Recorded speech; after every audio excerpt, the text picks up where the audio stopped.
Meus amados irmãos e irmãs, boa noite. Que o Senhor nosso Deus abençoe a sua vida através desse momento que nós reservamos para o estudo da palavra de Deus.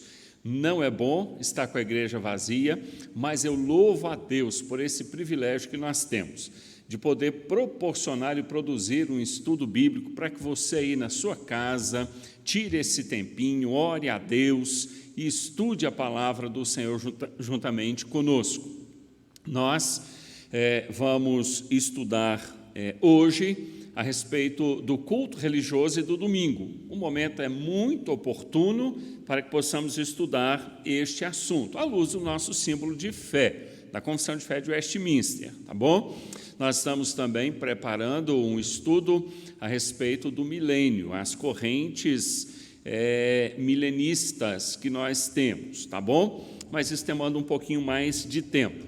Então, eu quero convidar você, a partir de hoje, para juntos examinarmos a Escritura Sagrada e a Confissão de Fé de Westminster a respeito do culto religioso e do domingo. Eu quero ler Romanos, capítulo 12, versículo 1 e 2, e a seguir nós vamos orar ao Senhor. Então, eu convido você que está acompanhando a transmissão a abrir a sua Bíblia em Romanos, capítulo 12, versículo 1 e 2, e diz assim a palavra de Deus: Rogo-vos, pois, irmãos, pelas misericórdias de Deus, que apresenteis o vosso corpo por sacrifício vivo, santo e agradável a Deus, que é o vosso culto racional. E não vos conformeis com este século, mas transformai-vos pela renovação da vossa mente, para que experimenteis qual seja a boa, agradável e perfeita vontade de Deus. Amém. Nós vamos orar, nós vamos ter um momento de intercessão, suplicando ao Senhor pela igreja, suplicando ao Senhor pelas pessoas que estão internadas, carecendo aí de uma intervenção do nosso Senhor Deus. Vamos também louvar ao Senhor para aquelas pessoas que já estão melhorando, vamos interceder por aqueles que estão enlutados. Então, eu convido você, nesse momento, a fechar os olhos e juntos orarmos ao Senhor. Oremos. Senhor, nós te louvamos, nós te adoramos, nós te bendizemos, porque o Senhor é o único Deus, o nosso Deus. És o nosso Pai bondoso, és o nosso Juiz supremo, és o nosso Rei, e nós te adoramos, porque só o Senhor é Deus. É Deus que está acima de toda a criação e está presente conosco. És inalcançável, incompreensível, mas ao mesmo tempo é Pai bondoso, gracioso, Deus amoroso. E nós te louvamos e te bendizemos por todos os teus grandiosos feitos.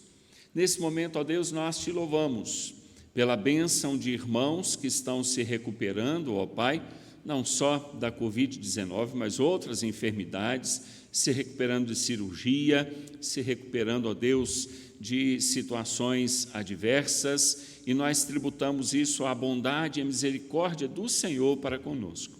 Te louvamos pelo trabalho, pelo pão de cada dia, te louvamos pela proteção de muitos que, mesmo tendo que ir, tendo que se expor ao trabalho em diversas áreas, têm sido amparados e guardados pelo Senhor, não somente, ó Deus, da Covid, mas de outros tantos males presentes neste mundo.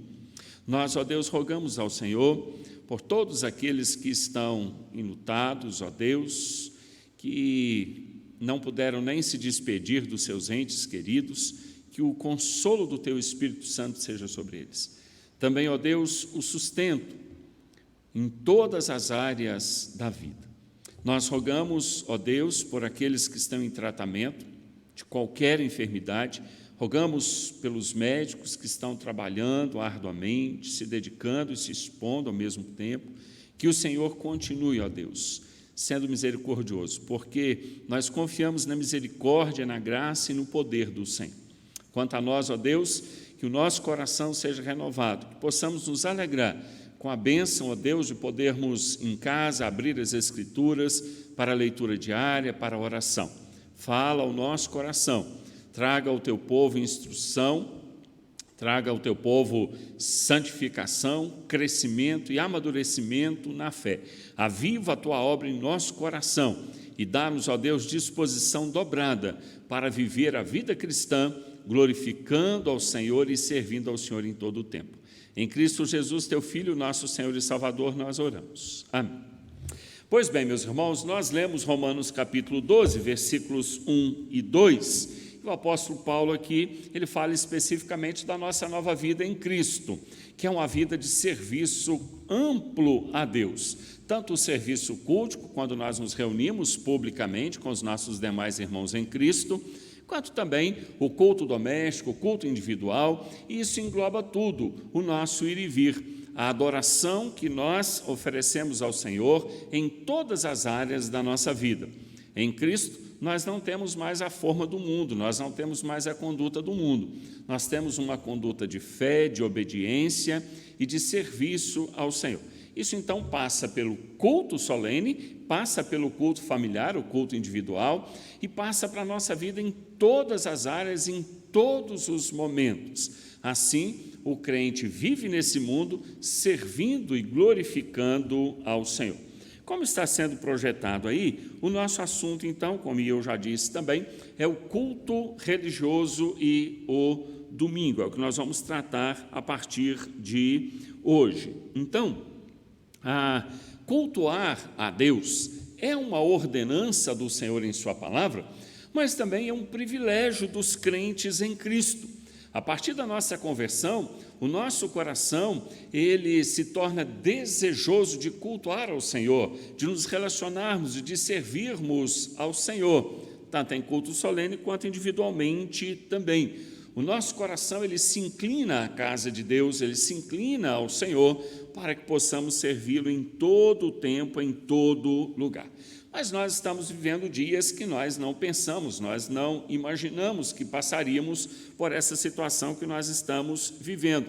E nesses dias, então, de combate especificamente a esta pandemia, nós recebemos uma orientação para não realizarmos o culto presencial com todos os irmãos. E como vocês têm acompanhado, nós temos realizado esse culto com um número mínimo de pessoas, pastor, um presbítero, um diácono, alguns irmãos da equipe de música e alguns que trabalham na sonoplastia e na transmissão, mas de forma que nós temos um número suficiente que representa a igreja, e então nós podemos fazer esse culto aqui e transmitir o culto através da internet, para que vocês, então, em casa, façam o culto familiar ou o culto individual e assim adorem ao Senhor e cultuem ao Senhor. Estamos impedidos de alguns elementos do culto, como o sacramento da ceia e do batismo.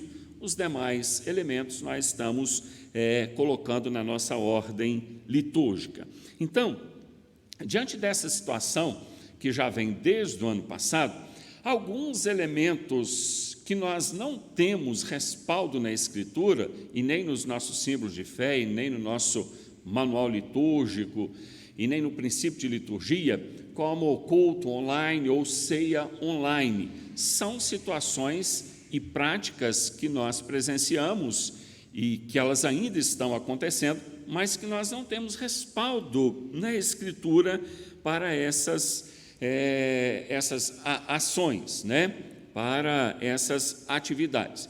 E é certo, é fato, que, independente da pandemia ou não, antes da pandemia, nós já tínhamos alguns elementos estranhos que haviam sido incluídos no culto solene. E agora, na pandemia, estes outros entraram. E certamente depois que passar esta onda, que passar esse momento difícil que nós estamos vivendo, a probabilidade de tantos outros elementos estranhos serem apresentados como uma suposta forma legítima de culto, isso surgirão. Esses elementos surgirão aí. Então, nós temos que constantemente rever os nossos princípios bíblicos e confessionais para continuarmos oferecendo esse serviço público de adoração ao Senhor nosso Deus, o qual é extremamente importante para o fortalecimento da nossa fé, para a nossa santificação. Por isso que nós estamos tratando disso nesta manhã, nesse estudo bíblico, fui vendido aqui por esta manhã. Então, é muito importante rever isso, para que você, como membro da Igreja de Cristo e membro da Igreja Presbiteriana Jardim Sul, tome os devidos cuidados para não ser encontrado em falta com os princípios do culto público. Então, eu disse em último estudo aí, volto a enfatizar, nenhum membro da igreja, ele deve interpretar à luz do seu próprio entendimento os princípios bíblicos e praticá-los.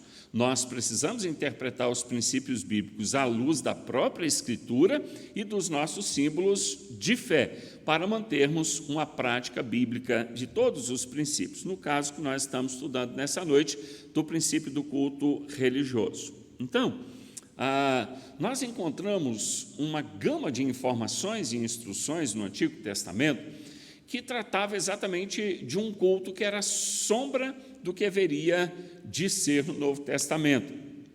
Todo culto, tanto do Antigo Testamento quanto do Novo Testamento, é um culto cristocêntrico. A diferença é que no Antigo Testamento ele era uma sombra, ele apontava para Cristo. Então os elementos tipificavam. Nenhum pecado foi perdoado porque o sangue de animal foi derramado. Ele apenas apontava para o sacrifício de Cristo.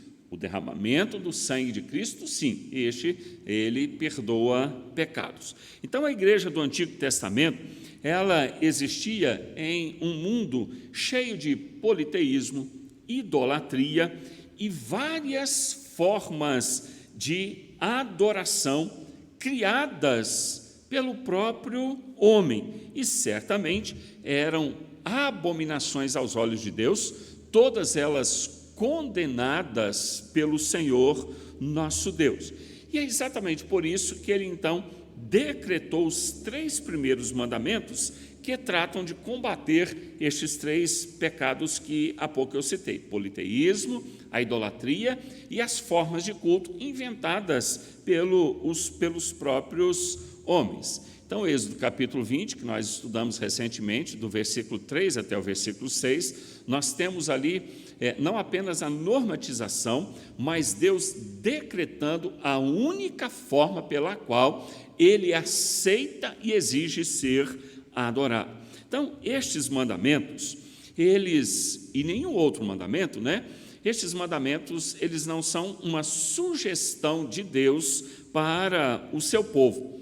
Eles são mandamentos, leis, decretos, e devem ser acatados na íntegra. Tudo aquilo que não foi abolido pelo Senhor deve ser acatado na íntegra. Então, eles estão em pleno vigor para o culto que nós oferecemos hoje ao Senhor e devem ser observados. A quebra, então, de qualquer um destes mandamentos, a quebra desses mandamentos trará a condenação sobre os desobedientes. Então, isso é fato. Há uma diferença que no Antigo Testamento, as punições, na maioria dos casos, era imediata. Nesse período já do Novo Testamento, em que nós não estamos mais vivendo debaixo de uma nação teocrática, como Israel viveu, a punição, ela não vem da parte do Senhor como imediata, mas o conselho da igreja, ele é o responsável em instruir, acompanhar, exigir obediência e, se preciso for, então, aplicar um dos tipos de disciplina que são previstos na Constituição da nossa igreja, tá bom? Mas o papel principal do conselho é ensinar e zelar para que toda a igreja conheça todos os mandamentos e, em se tratando do culto, conheça o princípio de liturgia, conheça as determinações do Senhor para o culto público e acompanhe a igreja para que a igreja obedeça e pratique esses mandamentos. Se isso não acontecer, o conselho, então, é o responsável para aplicar a disciplina nos desobedientes. Mas no Antigo Testamento, tamanho é o rigor destes mandamentos do Senhor que as punições eram imediatas. Então, a quebra de qualquer um dos mandamentos, ela trará condenação aos desobedientes. Eu quero citar 2 exemplos aqui. O primeiro exemplo é Nadab e Abiú, Levítico capítulo 10, versículos 1 e 2. Nadab e Abiú, filhos de Arão, tomaram cada um o seu incensário e puseram neles fogo. E sobre este incenso, puseram fogo e sobre este incenso e trouxeram fogo estranho perante a face do Senhor, o que eles não ordenaram. Então, saiu fogo de diante do Senhor e os consumiu e morreram perante o Senhor. O que é o fogo estranho aqui? É o que não foi ordenado pelo Senhor. Irmãos, é extremamente importante entendermos e obedecermos e acatarmos que aquilo que Deus não ordenou, Ele não aceitará. Ele não aceitou no Antigo Testamento e não aceitará nos nossos dias. Então, o fogo estranho é exatamente tentar se aproximar diante de Deus com aquilo que Ele não ordenou na sua palavra. Então, a questão nunca foi e não é se o adorador, se ele fez de boa vontade, se ele fez com boa intenção, se ele fez de coração. Então, ele tem que ter boa intenção, mas a sua intenção tem que ser segundo a Escritura. Ele tem que fazer de coração? Tem que fazer de coração, mas o seu coração tem que ser guiado pela Escritura Sagrada. Então, a boa intenção, a boa vontade, o fazer de coração é exigido, mas a questão é, foi ordenado ou não pelo Senhor? E a maioria dos membros da igreja, isso inclui alguns membros da nossa igreja presbiteriana Jardim Sul, isso inclui alguns pastores, alguns líderes, eles simplesmente entendem que não é assim mais. E acabam incluindo algumas práticas que nós consideramos fogo estranho na presença do Senhor. E outros, tanto membros como oficiais, são omissos em praticar aquilo que o Senhor exige. Meus irmãos, prestem atenção numa coisa. Não se atreva a chegar diante de Deus com nenhum pensamento, palavra ou ação não prescrito pelo Senhor nas Escrituras. O Senhor não aceitará. Então, o texto que nós lemos, de Levítico capítulo 10, versículo 1 e 2, diz que eles, ou seja, Nadab e Abiú, morreram perante o Senhor. Seguindo outro exemplo, Uzá.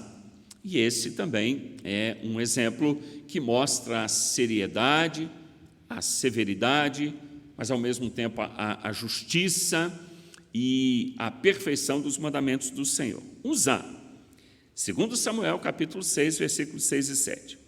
Quando chegaram à eira de Nacon, estendeu Uzá a mão à arca de Deus e a segurou, porque os bois tropeçaram.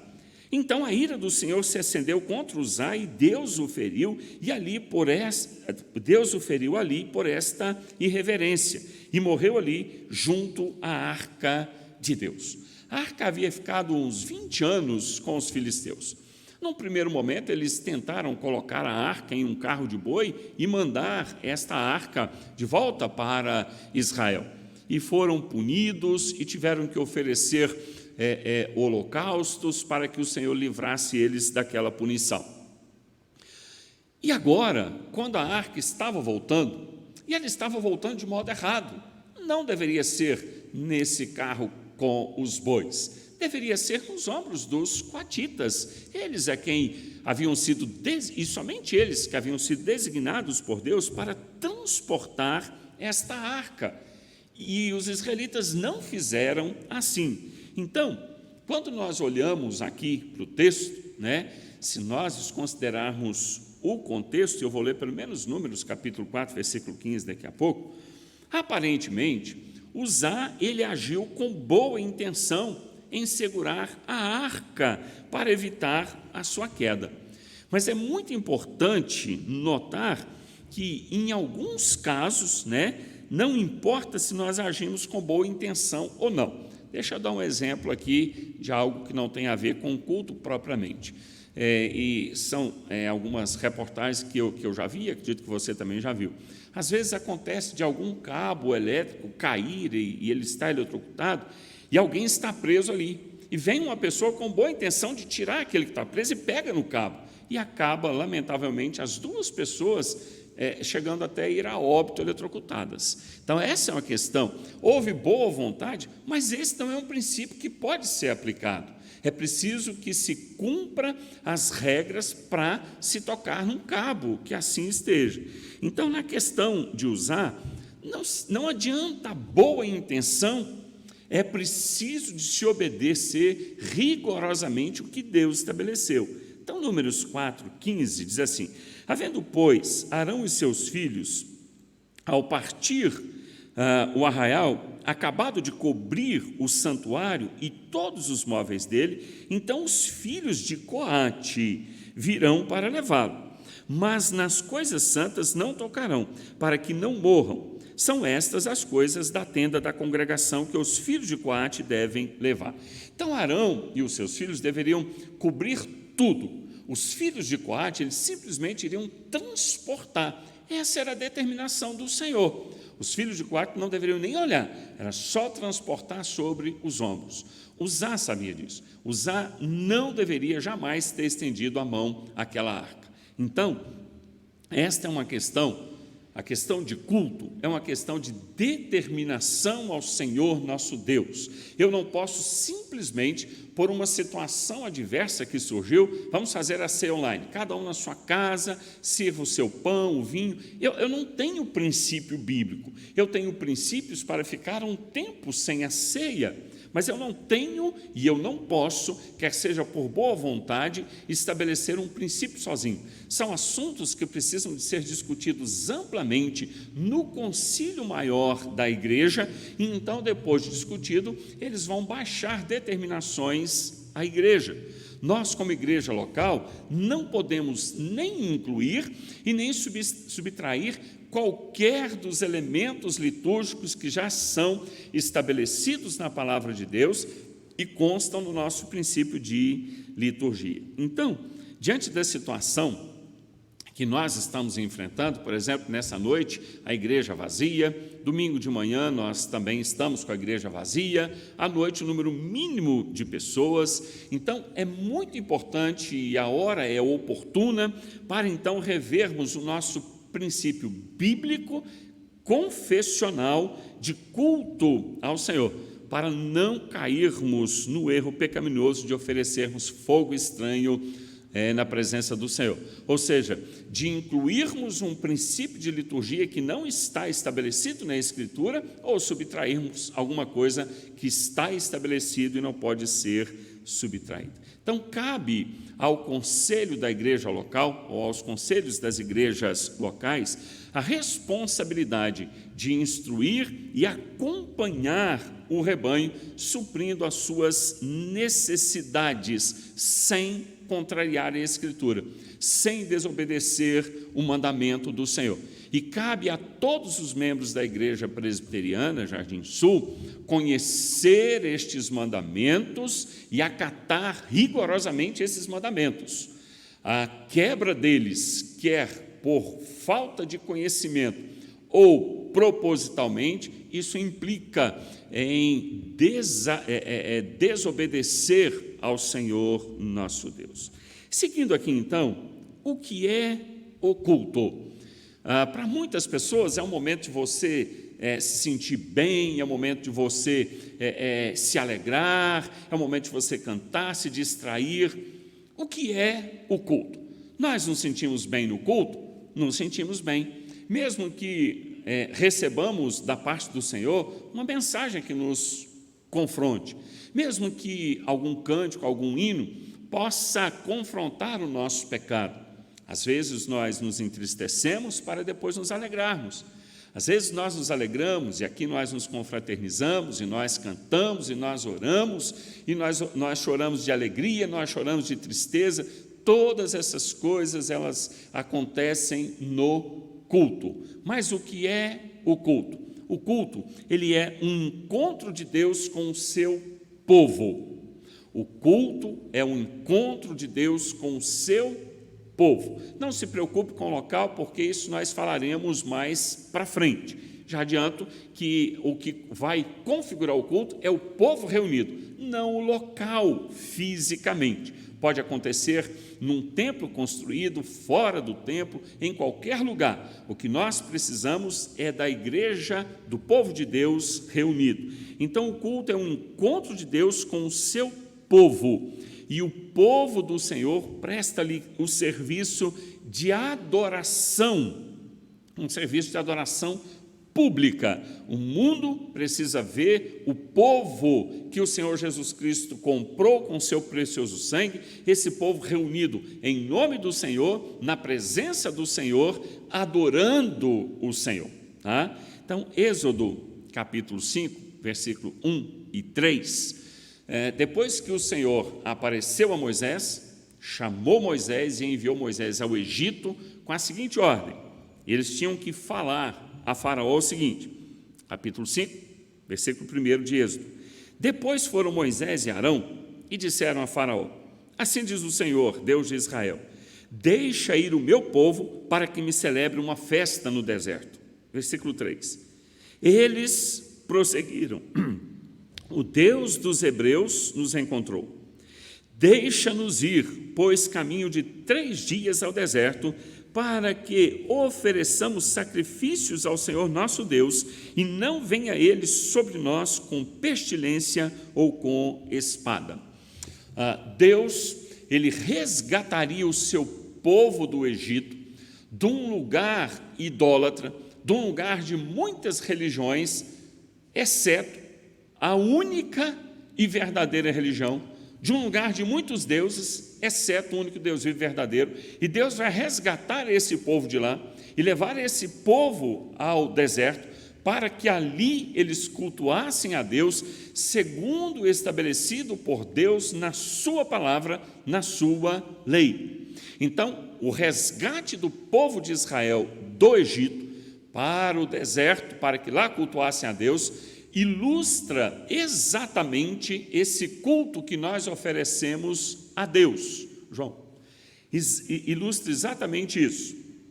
Bom, o que o culto, né? Já sabemos então o que é o culto, que ele é este encontro de Deus com o seu povo, tá bom? Agora, o culto como Deus exige.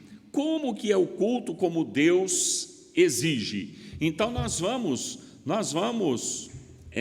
projetar para você, na confissão de fé, nós temos o capítulo 21, parágrafo 1, o culto como Deus exige.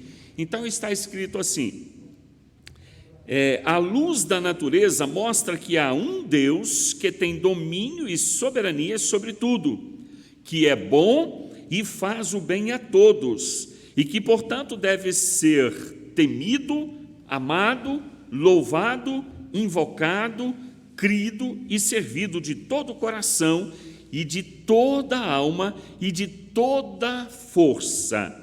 Mas o modo aceitável de adorar o verdadeiro Deus é instituído por Ele mesmo e tão limitado pela sua vontade revelada que não deve ser adorado segundo as imaginações e invenções dos homens ou sugestões de Satanás, nem sob qualquer representação visível ou de qualquer outro modo não prescrito nas Santas Escrituras. Então, nós temos aqui um resumo do que a confissão de fé extrai da Escritura como o culto que Deus exige. Então, resumidamente, é o seguinte: o testemunho da natureza conclama o homem a adorar a Deus.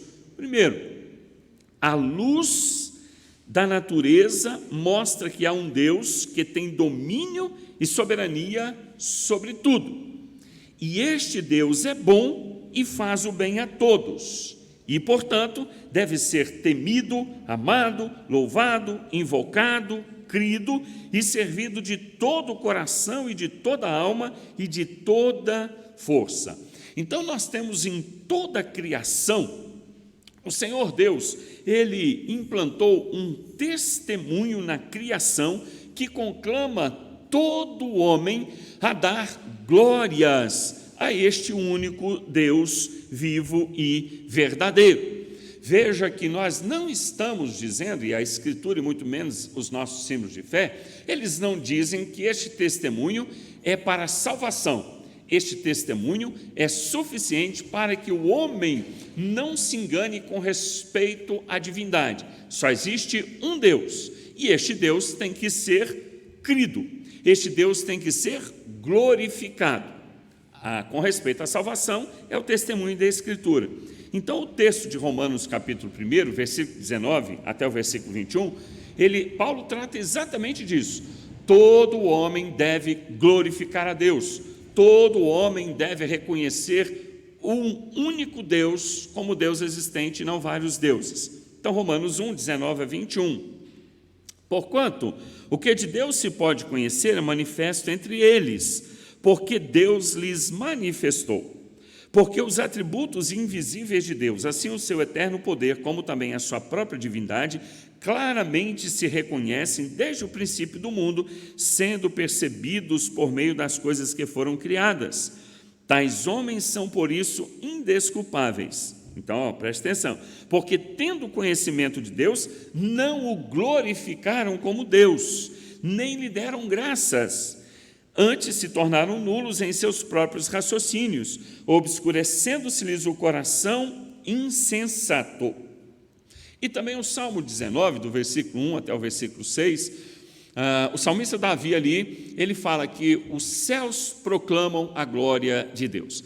Então, o testemunho que Deus colocou de si mesmo em toda a criação é suficiente para que todo homem dê glórias a Deus, para que todo homem não fique em confusão, mas tenha clareza e discernimento que só existe um Deus e não vários deuses, e então possa dar a este único Deus a glória devida ao nome dele, mesmo que não tenha tido experiência de conversão. Isso é para todo ser humano. Bom, também Jeremias capítulo 10, versículos 5 e 7, diz assim: os ídolos são como um espantalho em pepinal e não podem falar, necessitam de quem os leve, porquanto não podem andar.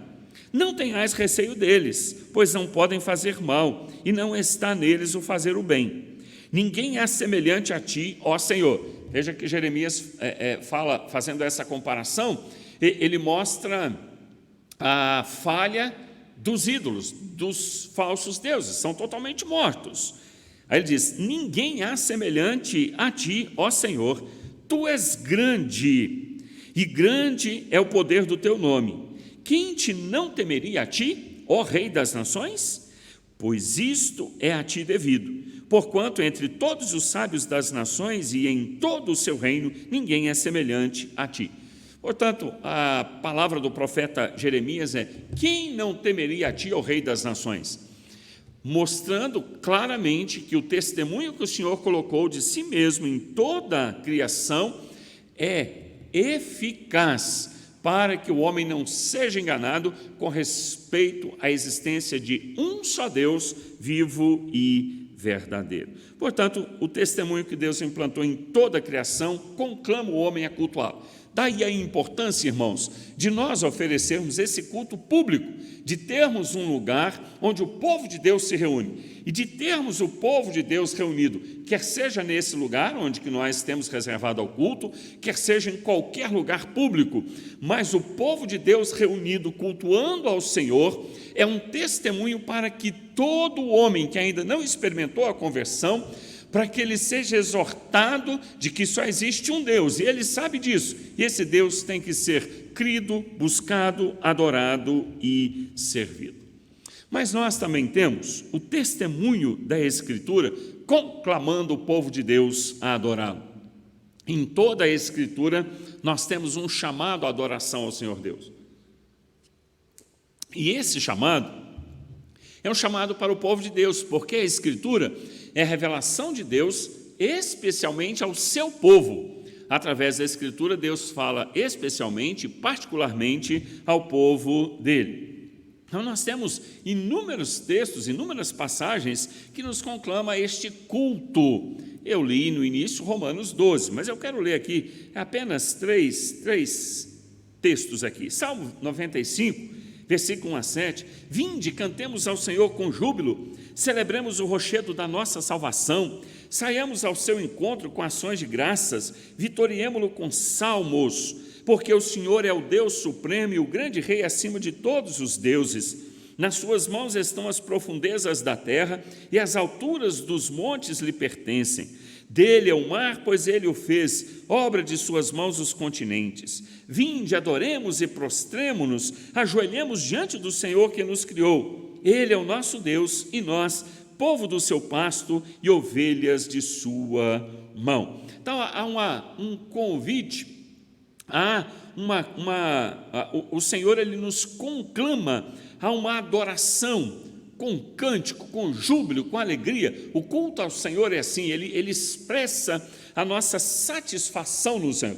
Toda a Escritura nos convoca a isso, a cultuar, a adorar, a exaltar ao Senhor nosso Deus, a celebrar o Cristo Salvador, o Cristo ressurreto. Saiamos ao seu encontro com ações de graças. Então a Escritura nos conclama a oferecermos ao Senhor esse culto, como ele estabeleceu na sua palavra.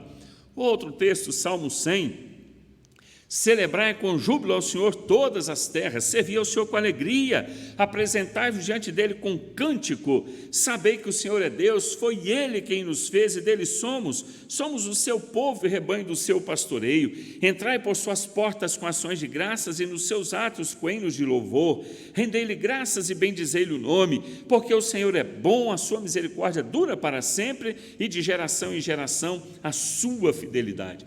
O salmista fala de Deus como Criador, mais uma vez reivindicando que a criação contém um testemunho suficiente para cultuarmos ao Senhor. Ele nos chama a entrar por suas portas, é este ajuntamento onde o povo de Deus se encontra, a entrar por suas portas com hinos de louvor, a render graças ao Senhor. Também o Salmo 134, versículo 1 e 3, bendizei ao Senhor, vós todos servos do Senhor, que assistis na casa do Senhor nas horas da noite, erguei as mãos para o santuário e bendizei ao Senhor. De Sião te abençoe o Senhor, Criador do céu e da terra. Inúmeras outras passagens conclamando o povo do Senhor a cultuá-lo publicamente, a cultuá-lo jubilosamente, com alegria, com cânticos, com a leitura de salmos, com ações de graças e com orações. Bom, deixa eu ler para os irmãos o nosso princípio de liturgia, o que normatiza o nosso culto. E ele diz, eu quero ler sobre o culto público e o culto familiar e individual, tá bom? E assim nós já estamos partindo para o final deste primeiro estudo. Nós somos conclamados a cultuar ao Senhor. Capítulo 3 do nosso princípio de liturgia, culto público, artigo 7º. O culto público é um ato religioso através do qual o povo de Deus, somente o povo de Deus, adora o Senhor, entrando em comunhão com Ele, fazendo-lhe confissão de pecados e buscando pela mediação de Jesus Cristo o perdão, a santificação da vida e o crescimento espiritual. É a ocasião oportuna para a proclamação da mensagem redentora do Evangelho de Cristo e para a doutrinação e congraçamento dos crentes. Agora, artigo 8º. O culto público consta ordinariamente de leitura da Palavra de Deus, pregação, cânticos sagrados, orações e ofertas. A ministração dos sacramentos, quando realizado no culto público, faz parte dele. E há um parágrafo único aí, dizendo que não se realizarão cultos em memória de pessoas falecidas. Pois bem, então, primeiramente, o culto ele é oferecido pelo povo de Deus, por aqueles que foram regenerados, batizados e oficialmente fazem parte da igreja visível, da igreja local do Senhor Jesus Cristo aqui na terra. Somente os crentes podem participar ativamente do culto, orando, ou pregando a palavra, ou lendo a Escritura, ou cantando. Este é um privilégio exclusivamente dos membros professos da Igreja do Senhor Jesus Cristo. Então, nós temos percebido que muita coisa tem acontecido dentro de algumas igrejas presbiterianas. Basta a pessoa começar a frequentar que a liderança já arruma um jeito de colocar essa pessoa para participar do culto público. Não pode ser assim, não é assim. Nós temos que seguir aquilo que a Escritura nos ensina. Então, o culto é um privilégio dos membros professos da Igreja do Senhor Jesus Cristo. Nós temos aqui, no artigo 8, quais são os princípios de liturgia. Então, estes princípios de liturgia, eles são aplicados ao povo de Deus reunido por uma liderança bíblica constituída e ordenada. É assim que nós, então, realizamos o culto público. Pode ser que, em alguns momentos, nós não tenhamos condição de ter todos os elementos litúrgicos no culto. Por exemplo, a Santa Ceia, né? Neste primeiro domingo nós não teremos Santa Ceia, nós vamos aguardar o momento do povo todo reunido. Os sacramentos do batismo também, né? Nós temos quando há a necessidade, mas se o povo não está reunido, não tem. Pode ser que nós não tenhamos uma ordem litúrgica ampla, mas a leitura da palavra, a oração, a pregação e os cânticos nós precisamos ter. Pode ser que, de repente, a gente não tenha uma equipe de instrumentistas. Eu posso cantar a capela, mas a pregação da palavra é o elemento que não pode faltar. Leitura e pregação da palavra não pode faltar no culto, porque é a palavra que normatiza todo o culto. E jamais, meus irmãos, nós temos que ter muito cuidado, porque, às vezes, em cultos da igreja presbiteriana, quer fazer lembrança de pessoas que já estão na glória com o Senhor e acaba criando quase uma celebração às pessoas já falecidas. Então, você quer homenagear alguém? Faz essa homenagem quando a pessoa está viva. Depois que ela morre, não cabe mais fazer esse tipo de coisa. Tá bom? Temos que ter muito cuidado, porque muita heresia, muita coisa sem noção tem sido dita e praticada em cultos da igreja presbiteriana. Tá bom? Então, em memória de... Não tem, meus irmãos, culto em memória de ninguém. Se você quer homenagear alguém, agora é o momento, a hora que ele estiver vivo. Então, faz um culto de gratidão, fala para a pessoa, ora por ela, mas depois que morre, não. Então, nós temos uma orientação para, neste momento, né, nós temos uma orientação para não realizarmos um culto com todos os membros da nossa igreja. Isso, presta atenção, isso não significa que nós estamos impedidos de cultuar a Deus. Nós temos uma orientação para não abrirmos o templo para todos os membros participarem. Então, estamos com o número mínimo de pessoas para realizarmos esse culto e transmitirmos o culto para que você use ele na sua casa como uma ordem litúrgica para o seu culto familiar ou culto individual. Então, entenda isso. Temos uma orientação para não aglomerarmos pessoas no templo. Então, nós estamos com o templo de portas fechadas. Mas nós não temos uma determinação que nos impeça de cultuarmos a Deus. Tá bom? Então, aí eu quero ler de novo no princípio de liturgia, capítulo 4, que fala do culto individual e doméstico. E aí é o artigo 9, tá bom? No culto individual, o crente entra em íntima comunhão pessoal com Deus. E o artigo 10, culto doméstico, é o ato pelo qual os membros de uma família crente se reúnem diariamente em hora apropriada para a leitura da palavra de Deus, meditação, oração e cântico de louvor. Então, aqui de trás para frente, esse culto doméstico ou culto familiar é o culto onde a família está reunida. Ele não tem o peso do culto público que nós celebramos com todo o povo de Deus reunido. O nome já diz, é culto familiar. É um culto de adoração a Deus. é um culto de louvor, de gratidão. Os elementos litúrgicos que nós usamos aqui, leitura da palavra, oração e cânticos, estão presentes ali. Mas esse culto familiar não tem como objetivo substituir o culto solene, o culto público. Ele não substitui, tá bom? Então, nesse culto familiar, nós não temos ministração da ceia, nós não temos ministração dos sacramentos, tá bom? Mesmo que seja na casa do pastor ou de um presbítero. Ele é um culto voltado para que a família no seu lar adore a Deus. E o culto individual. De repente você é o único crente onde você mora, de repente a sua família não é crente, você tem a oportunidade de convidá-los para participar com você. Mas, se eles não quiserem participar, você fará seu culto individual. De repente, você mora numa república, ou de repente você está em outra cidade trabalhando, morando sozinho, então você fará o culto individual, com os mesmos elementos. Leitura da palavra, oração. Você é músico, terá facilidade de tocar um instrumento, de cantar. Se você não é músico, usa hoje o recurso do celular, que ajuda bastante, né? Com os hinos que nós temos, com cânticos, e faça o seu culto, adore ao Senhor, cultue ao Senhor.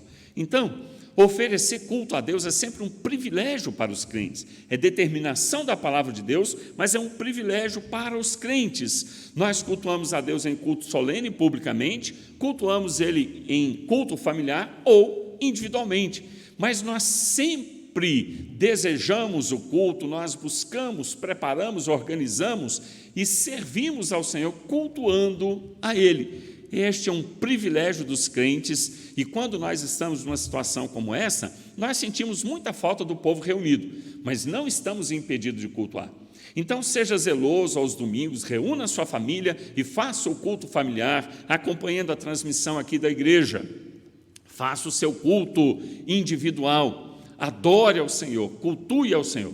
Todo ser humano é chamado a cultuá-lo. A criação conclama o homem a glorificar ao Senhor. E a palavra de Deus, ela nos conclama, ela conclama a igreja, o povo do Senhor, a cultuá-lo. Culto público, culto familiar e culto individual. Pois bem, nós continuaremos no nosso próximo estudo falando a respeito do culto e do domingo, que será a última parte, tá bom? Que Deus nos dê um coração disposto e alegre para cultuar ao Senhor nosso Deus todos os dias da nossa vida. Oremos pelo retorno do culto presencial com todos os irmãos aqui. Oremos por isso, clamemos ao Senhor por isso. Enquanto não acontece, avalie bem a sua participação no culto público, a sua participação no culto familiar e a sua participação no culto individual. Que Deus fale ao nosso coração, nos dê instrução. Amém. Vamos orar? Senhor, nós te louvamos pela honra, pelo privilégio que o Senhor nos concede de podermos cultuar ao Senhor. Que o nosso coração, ó Deus, possa ser desejoso pelo culto, pela reunião do povo do Senhor, pelo culto familiar, pelo culto individual. Que nós possamos, ó Deus, ter alegria em abrir as Escrituras e orar e cantar louvores ao Senhor. Que nós possamos realmente, ó Deus, nos portar como verdadeiros adoradores por meio do Senhor Jesus Cristo. No nome de quem nós oramos. Amém. Que Deus nos abençoe e até domingo pela manhã, se o Senhor assim nos permitir. Amém. Estamos então encerrando a transmissão.